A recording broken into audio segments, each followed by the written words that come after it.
Anatoka Senate, Commissioner. Anaitwa Mheshimiwa Kinyua kutoka kule Laikipia. Watu wa Malava, Bwana Yesu asifiwe. Nyonyesheni kwa mkono, Bwana Yesu asifiwe. Sisi tunataka kuambia Rais wa Jamhuri ya Kenya ambaye ni Commander in Chief. Sisi kile tunataka watu wa Kakamega, na niwaulize watu wa Kakamega, mnataka maandamano ama barabara? Watu wa Kakamega, mnataka stima ama maandamano?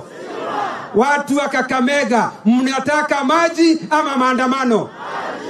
Sasa sisi tunawaambia wale watu wa vitendawili, Your Excellency, wakienda maandamano kwa sababu ulipatiwa upanga, sword, wewe ugongeshe upanga chini, wakora wahame.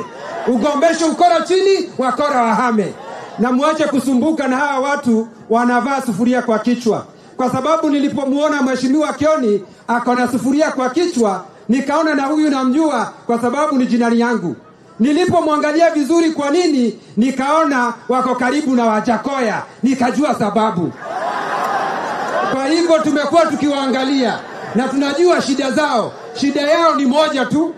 Hata mzee, naona mzee na ni mzee kabisa, anaenda kwa maandamano. Tunamuuliza shida ni nini? Anasema shida ni unga. Unga bei yake imerudishwa chini, lakini bado anataka kwenda maandamano. Your Excellency, they are trying your patience.